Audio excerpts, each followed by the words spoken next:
Night is 9 p.m. on the East Coast, and you know what time that is if you're listening. It's time for the Cool Down Lap. This is the official podcast of Midwest Motorsports, which you can watch live right now on Twitch, obviously, or if you're watching, it's live.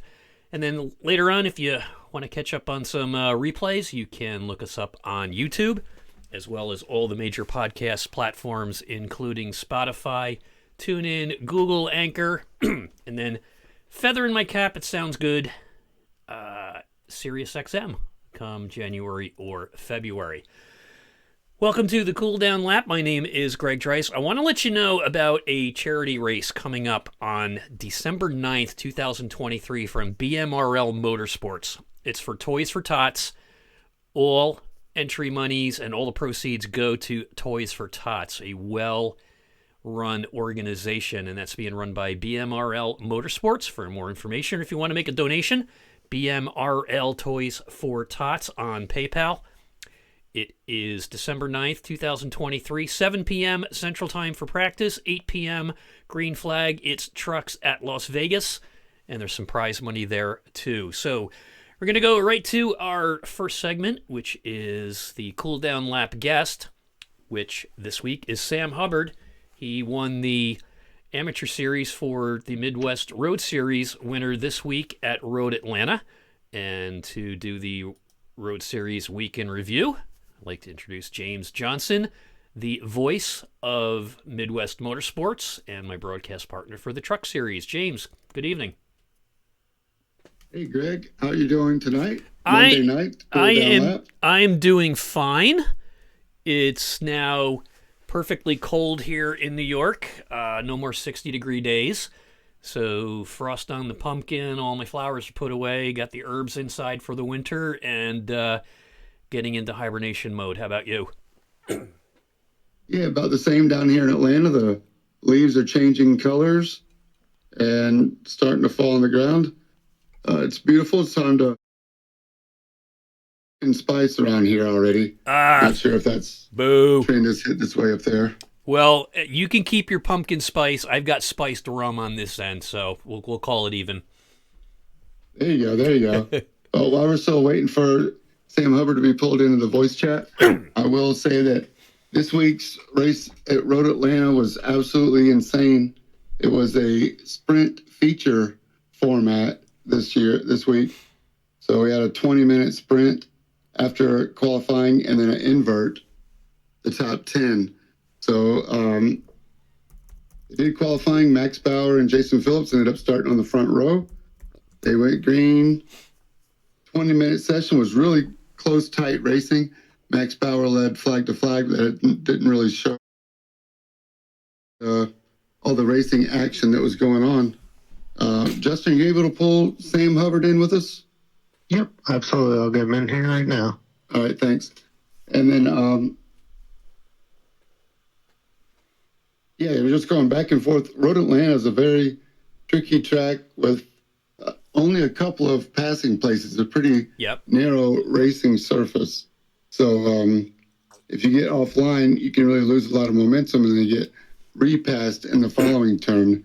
So the 20-minute sprint was almost single file, but there was still some really good, hard, and clean racing. A little bit smaller of a field, which may have helped some of that in the start. But lots of moves in the turn 10, the last left-right chicane before they finished the lap up.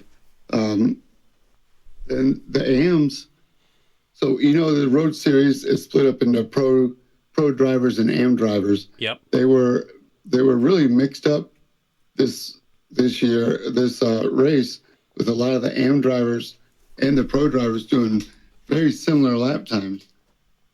So it was about like a minute 25, I think, was the fast lap by Max Bauer. So lots of just really good, hard racing.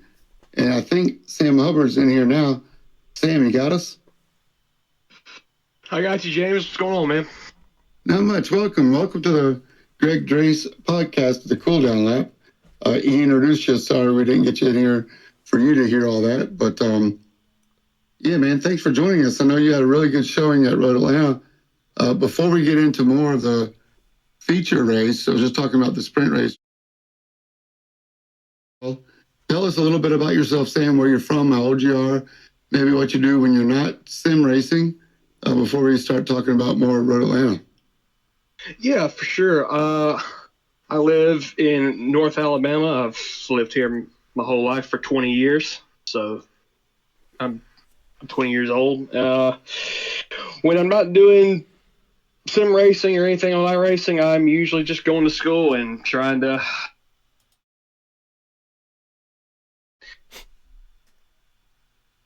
Awesome, awesome. Are you studying? Have you picked a major yet, or Not quite yet. Still undecided.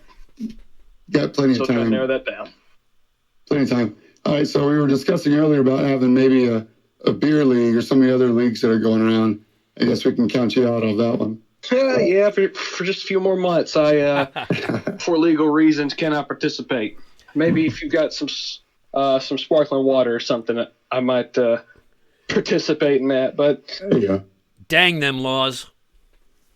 yeah, Oh, good. Well, how long have you been sim racing, and where did you get started? What made you get into iRacing? so I started really sim racing back in 2019 when I joined my first league on the F1 games. But I wasn't really taking it too seriously. Was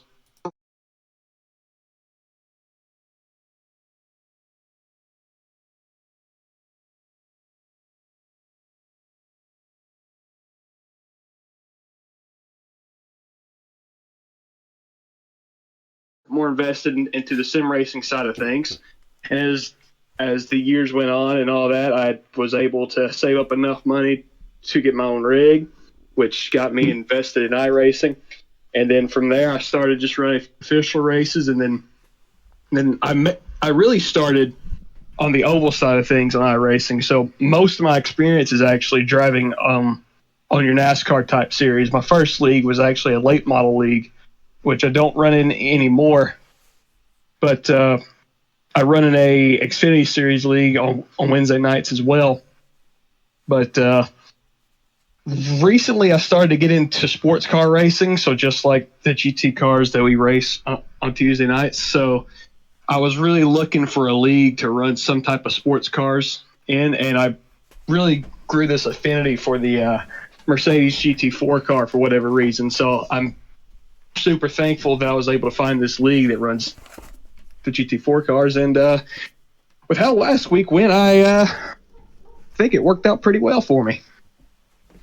Yeah, I'd say. So let's talk about the sprint race first, I guess. It looks like you and well, you qualified just outside of the top 5. I think you were like 6th or 7th for the sprint race. Is that right? I think so. My sprint race really wasn't that eventful, I don't believe. I think might have made a move or two, and then I think I finished in 4th, which put me in 6th to start the feature event. That's right. And Josh Bloom and Michael Odell. Michael Odell was running the Red Bull Porsche, and Josh Bloom was in the white AMG. Right, yeah. I don't know if you remember, but you guys went at it for the whole 20 minutes. Y'all were cranking out the same exact lap times. There was a couple of times where it looked like Michael Odell was going to put his nose in there, but didn't want to risk the good finish because he's also an AM driver. So as you know, with the AMs and the pro splits, you two were racing for points, but really racing for starting position for the feature in that sprint race, at least. Mm-hmm. Yeah, for sure. Yeah, Michael Odell, he's super quick. I think he joined pretty late, so I haven't raced him too many times. But every time he's out there, me and him are usually right next to each other and very similar in pace. And I know at Suzuka, I had a tough time on trying to hold him back. So I'm glad he's here. It's great competition. Yeah, tell us, what do you think about the pro and AM split, and what about your? I'm looking at your stats here at Monza. You won. Then at the Red Bull Ring, you got a 5th overall. At Nürburgring, you were 1st in the AMs. Spa, you were 4th in the AMs. So all of your finishes have been in the top five. Worst was Red Bull Ring, the second one. So you're on the top of the AM points right now, even after Road Atlanta. So I mean that's pretty exciting. I guess you probably know what's coming next season if you stick around, right? Yeah, I'm very much aware of what's probably going to happen next season. Yeah, I don't necessarily have a problem with the pro am split. I think in some scenarios it's needed. I'm going to voice a disagreement on here and probably never be allowed back on here again. But the only thing I really disagree with is having like a separate points format for pro and am. I think we should have the same amount of points. And because I noticed that I'm sure that we all know the heroic move I made on that last corner, which I'm proud of and at the same time not proud of. But going back and looking at it, I realized that really didn't do anything for me in terms of overall points, because Max Bauer, he outscored me by 50 points simply because he's got a pro next to his name. So that's really the only thing I don't agree with. I think we should be fighting for the same amount of points and maybe have a separate championship for just overall in general, where there's a. Well, that's the way it is working. You know, maybe it's just a misunderstanding, Sam, and it's okay. I'm glad you brought it up. It gives us a time to talk about it and clear the air, not just for you, but for anybody else that's listening that might have questions about how the points are scored. There is no one overall Road Series champion. It's the Road Series Pros and the Road Series AMs. So it's almost like two separate divisions are running at the same time, two different classes. There's not an overall Road Series champion. There's going to be two championship trophies handed out at the end of the road race season. The only reason there's a difference in points is just for the point spread as the positions go down, to make somebody who might finish fourth in the AM division at one race have less points to make up to get to a closer fight, in order to bring the total points at the end of the season closer together for the AMs. That was really almost, I don't want to say handicap, because that's not really the right word for it, but to handicap all of the AM drivers to make it easier for them to be closer in points at the end of the season. I believe that's the theory when they came up with that. And this is the first season that Midwest Motorsports has split up the road series into two divisions, just to give more guys an opportunity to be at the top of the field, wherever that field may be. So I don't know if I explained that to you, but did that help you out a little bit? Yeah.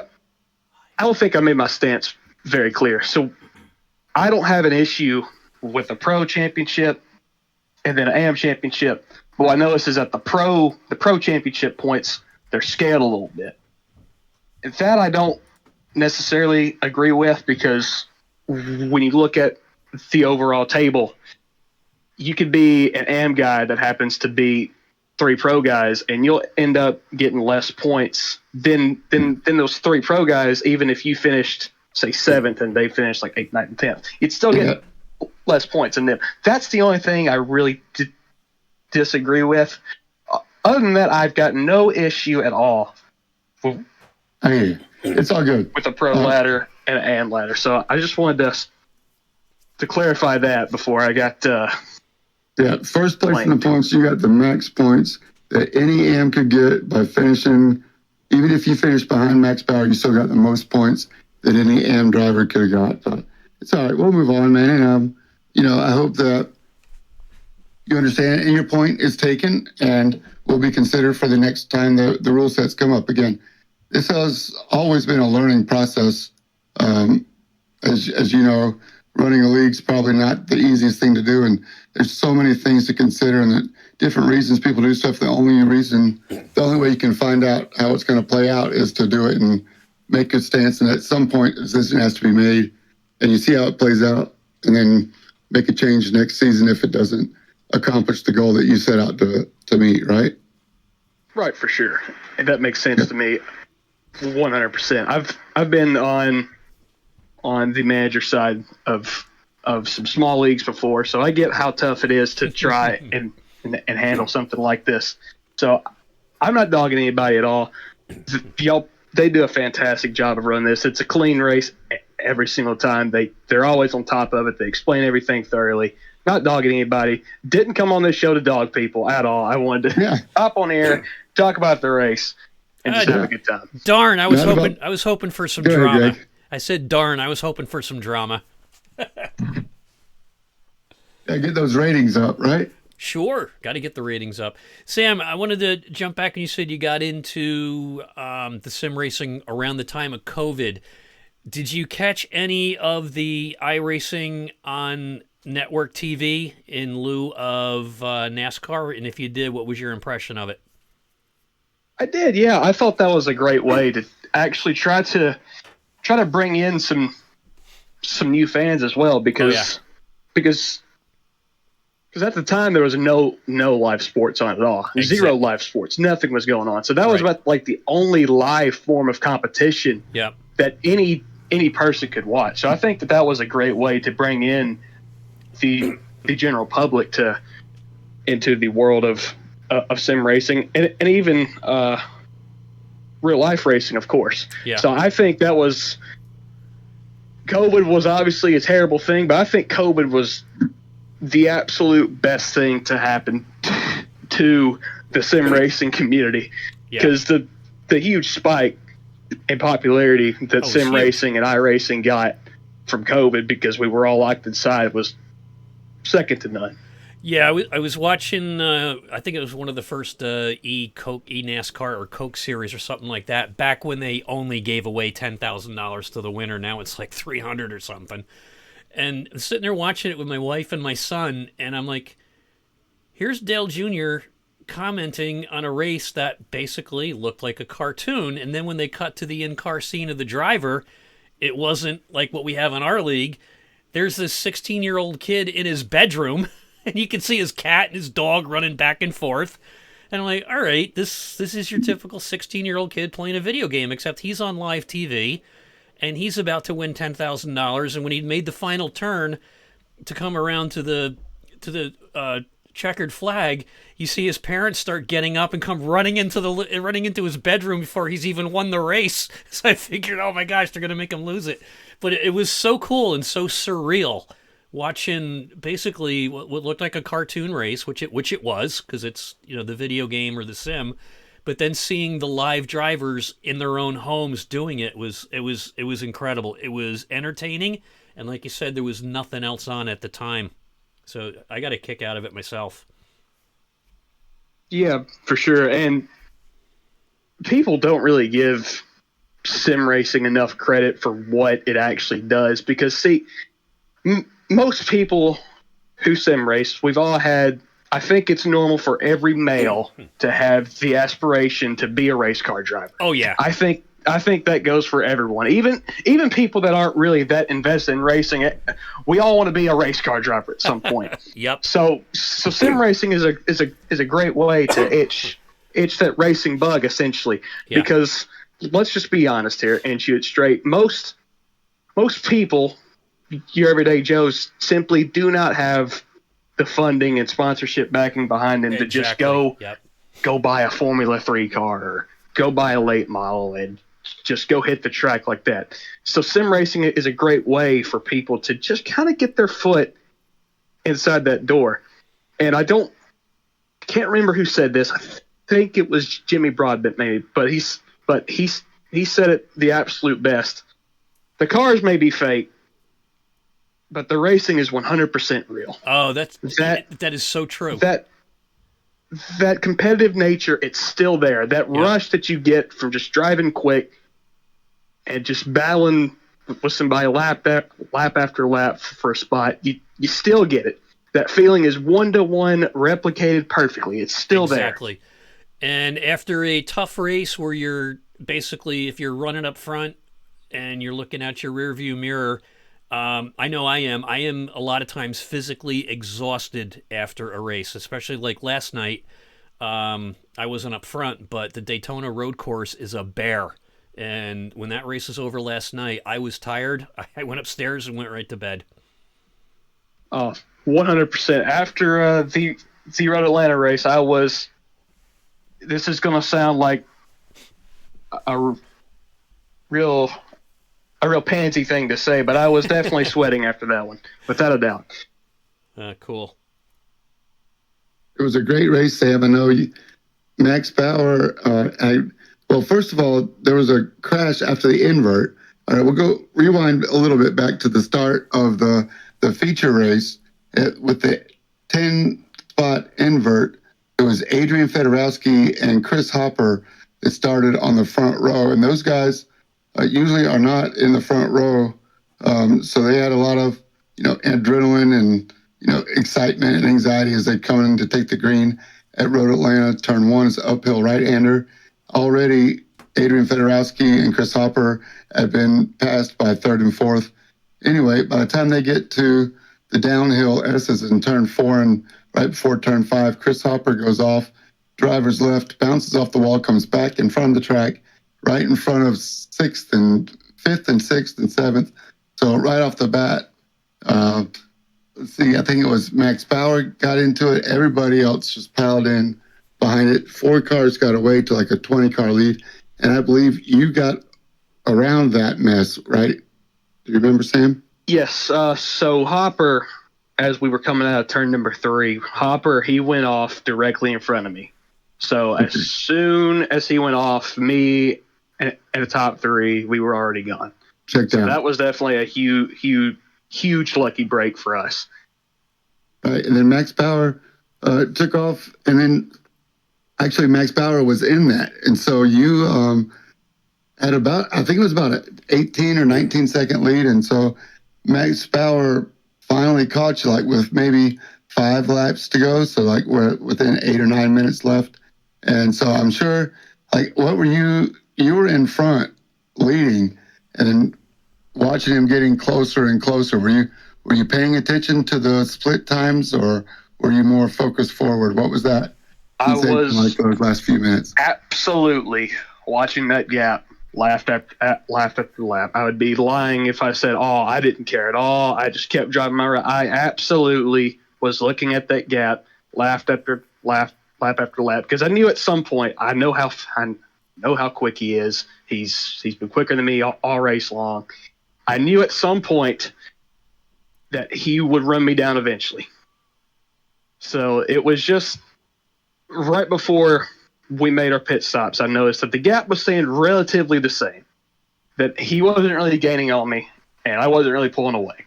The gap was staying the same. So at that point, I got this false sense of hope, like, hey, maybe I'll be able to hold on to like a 8-second lead or something, and just kind of cruise home safely. And then we made the pit stop. Then he started, doing the Max Bauer thing and gaining. And then did you take 2 at that pit stop? Because I know I did take 2 front tires. I did. Okay. Yes. And the reason I did that was because during the stint where the gap was staying about the same between me, Max Bauer, and I think it was 24 Steve Hansel, who was in third, and the gap was staying about the same, which in my mind, because I know I don't think I'm as naturally as quick as they are, so I was thinking, okay, maybe I was pushing tires a little bit too hard, and that's why I was staying ahead of them like that. So that's why I took 2 tires, because I got in my head that I was pushing too hard. Well, it was great racing, and he finally got around you, and you didn't put up too big of a fight, man. I think you saw the writing on the wall, but once he got around you, he didn't really check out or leave from you. You were able to hang with him. And I was going to ask you today if you picked up something by following him, because he, once again, is a pro driver. He's did really well in the F3s. You can tell every single race he's up front on the poles and, fighting it out for the lead in the pros, regardless of what track it is. So I was wondering if you picked something up by following him, or if you were just trying to hang on and doing the best you can. So 2 things on that. I actually set my fastest lap of the entire race the lap before he passed me. I set a 25.7 the lap before he passed me. I think his fastest lap of the entire race was a 25.3. So. Yep, 3.9. Yep. And the second thing that I want to touch on is something that you said was I didn't put up much of a fight. I put up a fight. I did. I just didn't do it right. I took the wrong defensive line into that corner, and he covered a switchback that I was going for perfectly and just took away my entire run going through the Fox Factory Bridge. Yeah. But following him, I definitely learned something, because this is probably the same for most racers and sim racers, but when you're running down somebody and someone is directly in front of you, you kind of get this tunnel vision to where you just automatically hit all your marks because you're locked onto their bumper. And that's essentially what was happening as soon as he got around me, because I was staying right there with him and just hitting my marks better than I've hit them the entire race, just by having this dead set tunnel vision, just looking at his bumper the whole time. Sure. And I like that about all competition and all racing, is that level of focus. You kind of step it up a notch. I think the part that really separates the pros and the AMs is the ability to think big picture, though, and not get so caught up in the moment. Because on that last lap, that last move, you had over a minute lead on second place. And Max Bauer, Steve Ansel, I think, was running second, if I'm not mistaken. I'll double check that. But at less than 10 seconds over the guy he was fighting for second. So, it was Max had to recognize the difference between a pro and an AM, that there really wasn't a whole lot to gain by putting up a bigger fight or hitting every single mark. He was managing a 10-second gap versus managing a minute and 30-second gap, or a minute and 10-second, I think is what it was at the end of the day. But that's just, like I say, something that is just a different level. And so I just think that you put up a great show, and it was awesome racing. And dive bomb into turn 10A. You said you went down an extra gear. Did you go all the way down to first gear and over rev? So I'm glad you brought the move up, because I've been waiting ever since I made the move to go somewhere and actually explain this whole thing. Because before we took the green flag for Road Atlanta, I was not aware of the full details of the points format. After Road Atlanta, I knew the full details of the points format. So I thought that I was going to gain something by getting the overall win besides pride. So now that that's out of the way, making the actual move itself, coming out of 7. So out of turn 7, my whole entire plan was to just get a good exit and just stay with him and make the move. If I was close to him, I was always making the move. The move was always happening. I got a terrible exit. I spun the back tires, got a terrible exit. He pulled about a car length on me. Y'all saw that on the live broadcast. So after turn 7, I'm thinking, okay, just pack it up. We still got the AM win. Whatever. We'll try and get them next time. As we were approaching turn 10, I think I did something. I suffered from a disease that I think all racers suffer from, and that's just ignorance in the moment. Some bliss ignorance. Because as we approached the normal braking point, I clicked into 6th gear for the first time the entire race. At that moment in time, I don't think I was fully conscious. It genuinely, this is going to sound barbaric, but it felt like I had just transcended and someone else was making the move for me. And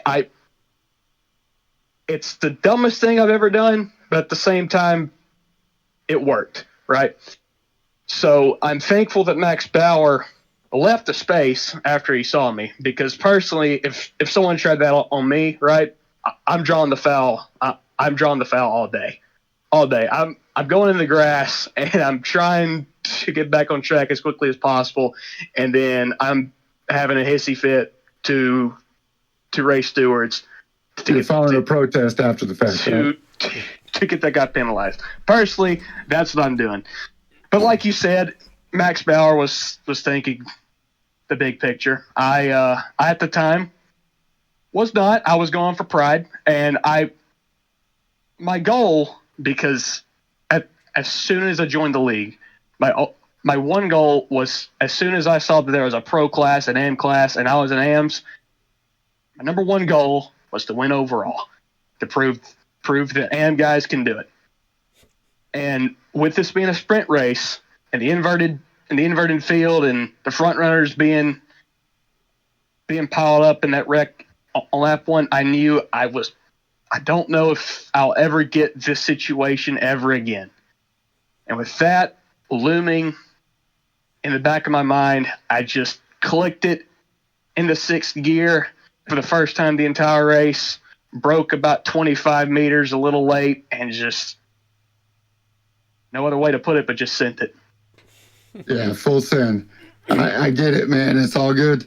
Well, like I say, I think you, my friend, have found what they call the zone. Yep. You know, where you shut out everything and you just get right in it. And yeah, you just, nothing else matters at that point, man. So it was a lot of fun to watch, a lot of fun to call. And just want to say, you know, congratulations on the win.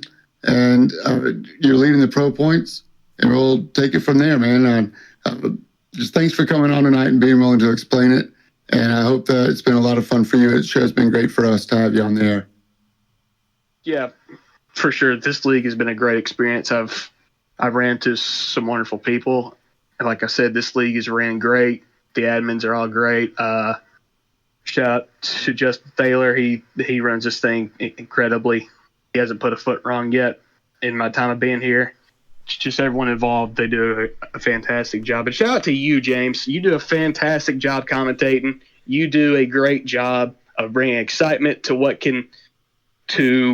what's essentially a video game. You find a way to make the video game feel real. You add the emotion, you add the storylines. You do a great job of that. So shout out to you. Hey, thanks, man. Well, we'll look forward to seeing you tomorrow night to go to Road America. Absolutely, man. I'll see y'all there. Thanks for joining us, Sam. Thanks, Sam. It's Sam Hubbard, and it's yeah, what a great race. It's great road series. Road series is off to Road America tomorrow night. 60 minutes straight up after qualifying. Don't forget to watch. You can stream it on Twitch. The Twitch stream is Rivenvale, Rivenvale. We hope to see you there. I got to get All right, that. back to you, Greg. I got to get that guy on my oval team, and I might just join the road course just to have it to get on his team. That guy was great. It's pretty fun. It's Yeah. fun to see him race progress, and I hope that everybody learned something tonight. You know, it just goes to show that, you know, you really got to read all the rules to compete at the right level and know what your end target is. Yeah, So well, thanks for letting me take so much time on your show, Greg. oh, no problem at all. But the one thing that he was saying when you asked him if he learned anything following Max Bauer, he said, yeah, he's right on his bumper and you get in the zone. I've done that. Fighting back from, I don't know, even a stupid thing like Carburetor Cup where you get wrecked and then, you go in, you get your repair done, you come out, you're all pissed off, and then you just like, okay, I got 10 laps to get back up, and it works. You just focus on it and just wait and get on that leader's bumper or second place or whatever, and you're comfortable, and like you said, you're not there. Someone else is driving the car for you because you're focused on that guy's bumper, that driver's bumper, waiting for them to make one little mistake, and then you're going to go for it. And I've been there, and it's so true. And when he said that, I'm like, yeah, that's what happens when I win or make a good comeback. And the antithesis to that is if you're in a race and you're pack racing and the driver in front of you is a terrible driver and you don't know whether to stay in his draft because you know they're going to wreck, but if you get out of the draft and he doesn't wreck, you're screwed. So that point-on-point, second-on-second, changing your strategy and what if I do this, what if I do that, and as the race progresses on, that's where the sweating comes in. So great interview, and that was great. That was a good one. Yeah, thanks. I know that it took a lot of time there. There's Oh, that's a lot fine. a lot of other Midwest motorsports racing going on this weekend too, and Yep. I'm just glad that we were able to talk it out and hopefully clear the air on some of the road race series rules and racing going on. Yep. Hey, just remember this is a podcast. This isn't like my talk radio show where it started at 7 o'clock and ended at 9 o'clock in the morning. There's no time limit on podcasting. That's the wonderful thing about it. It's like being on the radio doing my talk radio days, and if the guest is on, I don't have to kick them out in 15 minutes because the local librarian's coming in and telling about story hour again. I used to hate that. You get a good guest, and they can only be on 15 minutes because the local librarian's going to come on and talk about pumpkin spice recipes for fall. I'm like, get out of here. Right, right, please. Oh, that's cool.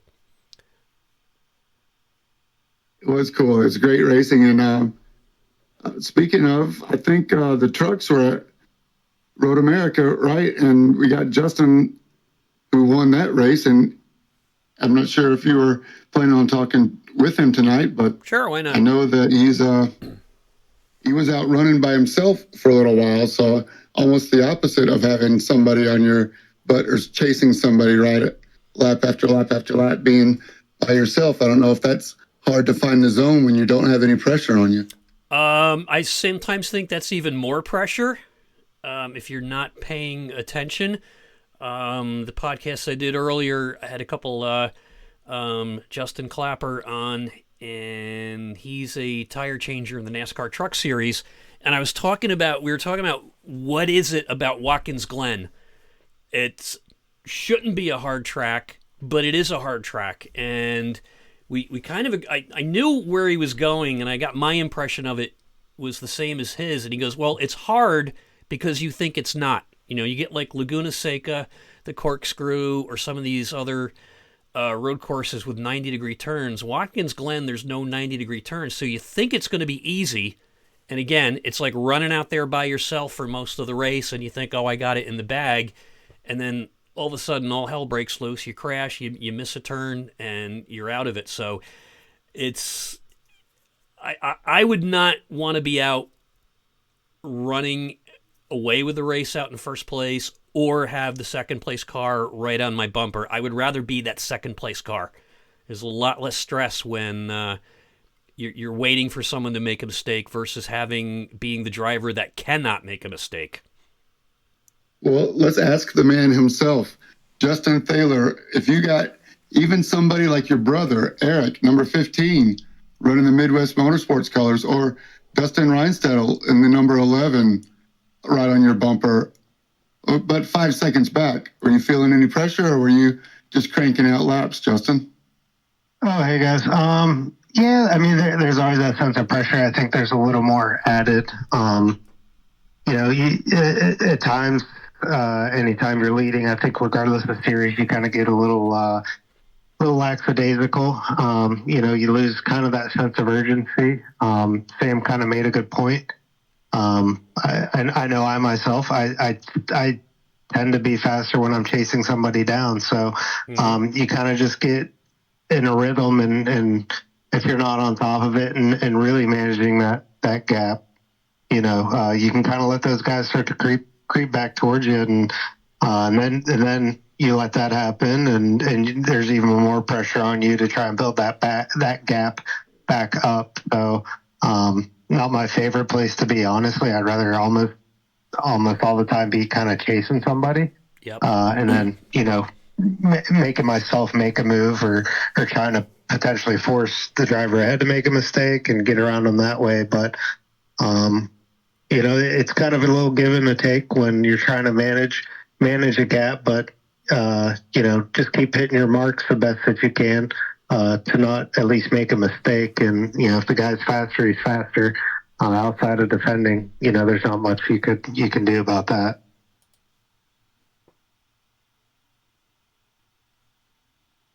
So you'd rather be chasing than leading. What about you, Greg? Same thing. Definitely rather be chasing than leading. And if you ever notice, if you're watching any of the NASCAR races, if 10, 15 laps to go and the first place car's got a 3 or 4 second lead over the second place car. You hear the pit crew guy, or the crew chief, coaxing the guy along, saying, "Okay, you're doing well. Keep it going," trying to get his mind off the fact that someone's trying to chase him down, and also reminding him gently that he can't get too comfortable. So it's a fine finesse when you listen to the crew chief tell the driver, "Okay, you got 10 more laps to go. Hit your mark. Keep it going." Okay, it's great. I love the psychology of the crew chief talking to the driver out in front.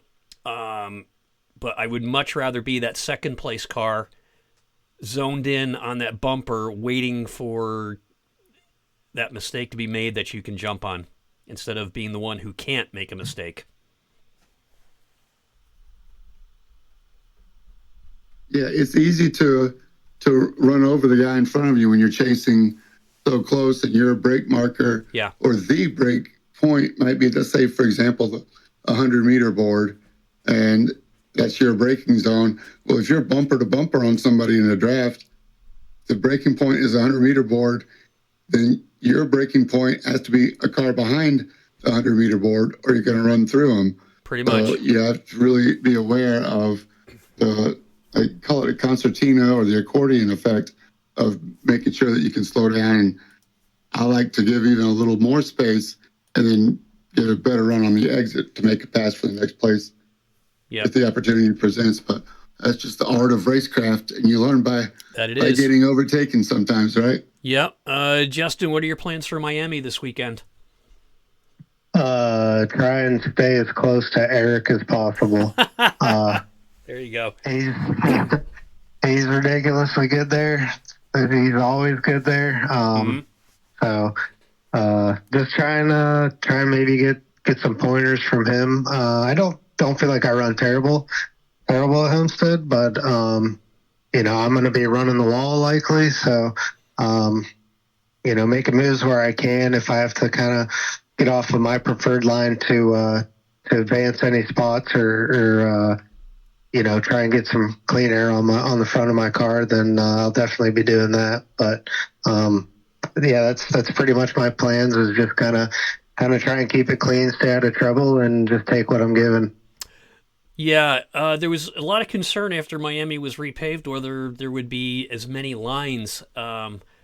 Seems to be there's still at least 3 good lines you could run on that track. And you say you prefer to run the outside? Oh yeah, yep, right along the wall, whole way around. Okay. It's tricky, but I found I'm not too good, trying to dive it down and wrap the bottom, as I am just trying to keep the RPMs up. But hopefully my brother will be so inclined to give me some more tips on running Homestead. I don't think that's going to happen. Oh, I'm no threat.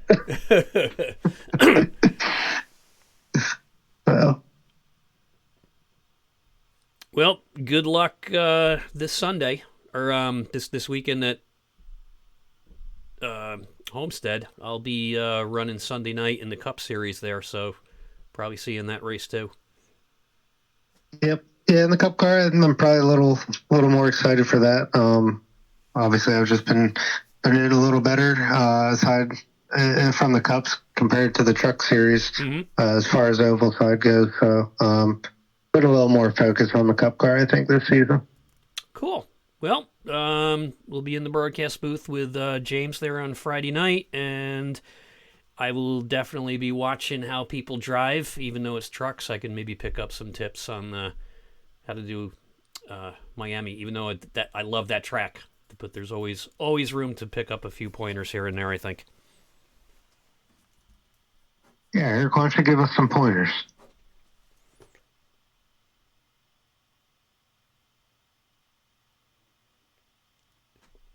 Selective hearing, I think he has right now. I guess. All right, well, good luck this weekend. I appreciate it. Thank you, Greg. All righty. So let's run back up and take a look at Road Series points, the top 10 in each division.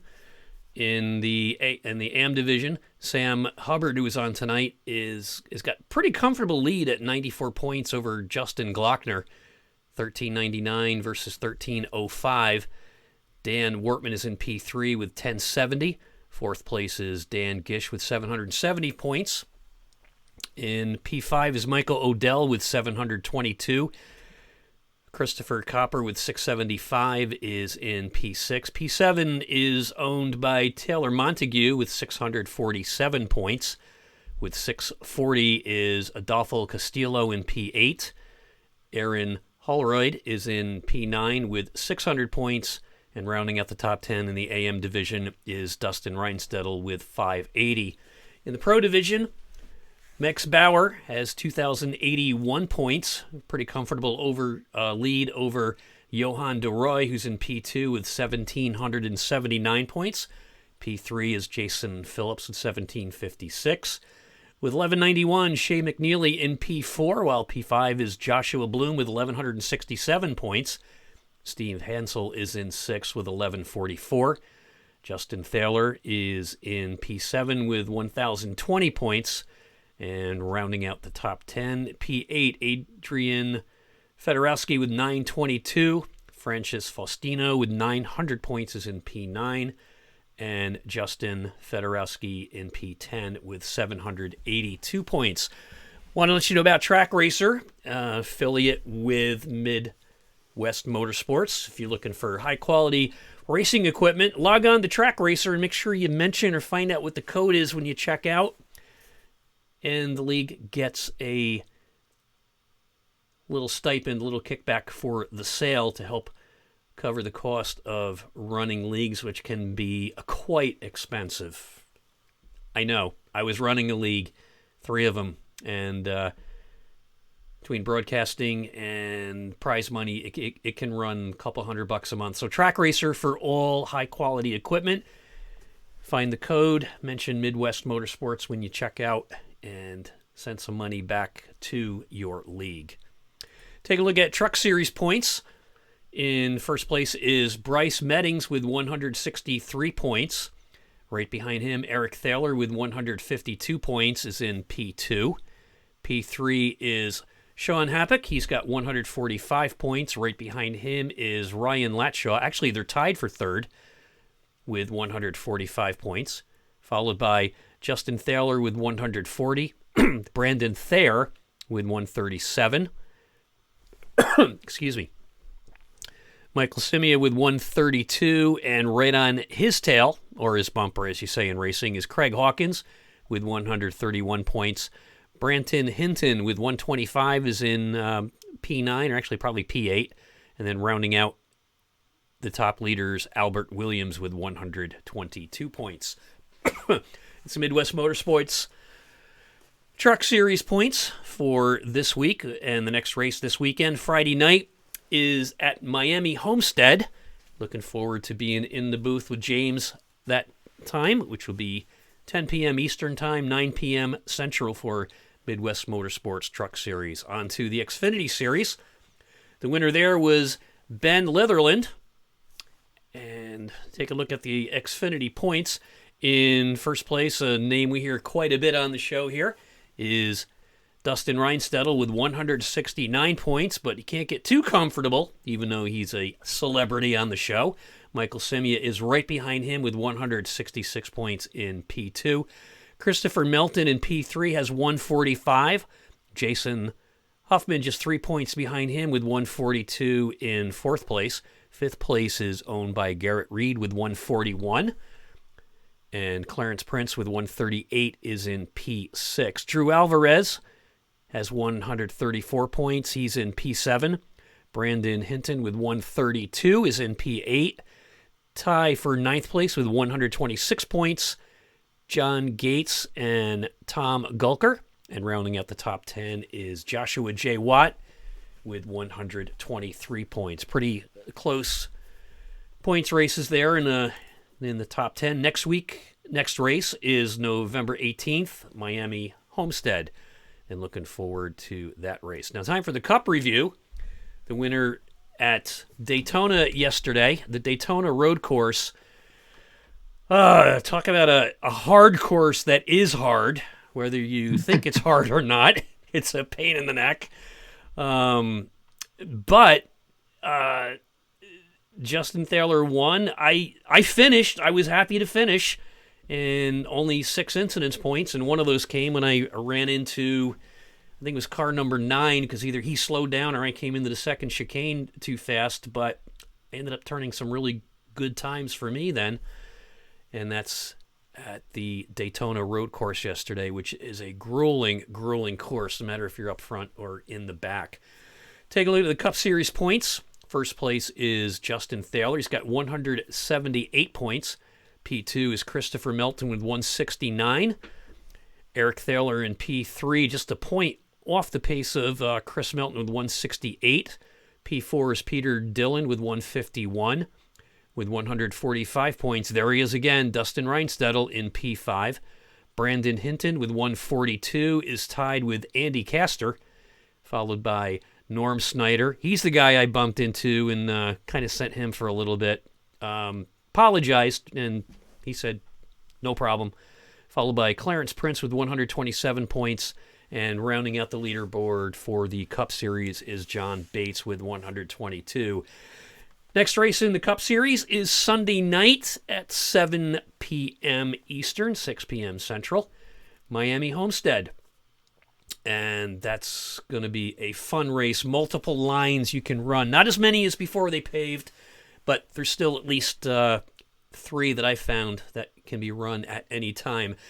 Another fundraising race I want to let you know about, 7 p.m. tonight. I had Bo Condon and Justin Clapper on talking about the Turkey Trot at the Glen, which is this Saturday, starting at 12 p.m. Eastern Time, and it's a fundraising race for BARCS, which stands for Baltimore Animal Rescue and Care Services, also Feeding America. These guys are putting this race on this weekend. It's all 3 series, I think, trucks, Xfinity, and Cup cars. 3-hour endurance race. Doors open at noon. They're doing a couple things pretty interesting there. Green flag isn't until 7 o'clock, but they're opening everything up at noon, trying to get more people to get in, more people to show up. It's $15 per car to get in, and a $100 prize based on entries for the top finishers in the 3 series.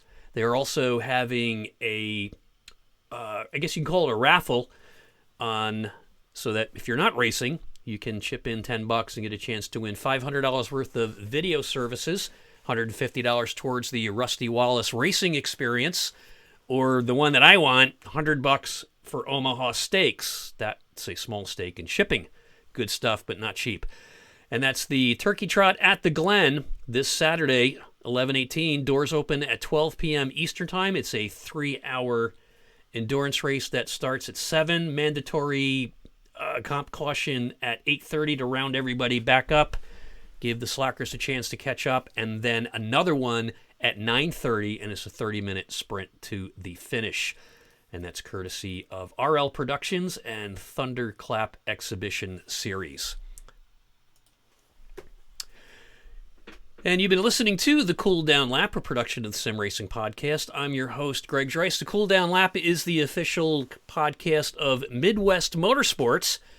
And one more grueling ad, the Sim Racing Podcast, that's me, sponsoring a money race this Friday night at 8 p.m.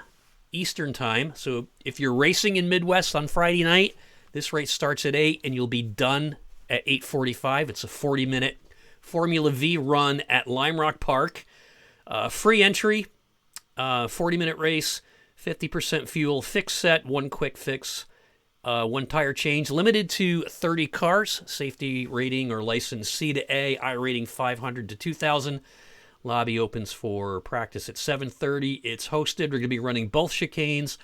iRacing rules. The winner gets $25, $15 for second, $10 for third. That's the Gobbler, sponsored by the Sim Racing Podcast. This Friday night at Lime Rock, it'll be under-hosted. So if you're interested, get in there early. It's first come, first serve. That's the Gobbler at Lime Rock Park, Formula V race. Thanks for listening, everybody. This has been the Cool Down Lap. Like I said, the official podcast of Midwest Motorsports. And a great league to be in, having a blast running the Cup cars. And We'll hopefully catch you Friday night in the booth with James talking about the truck race.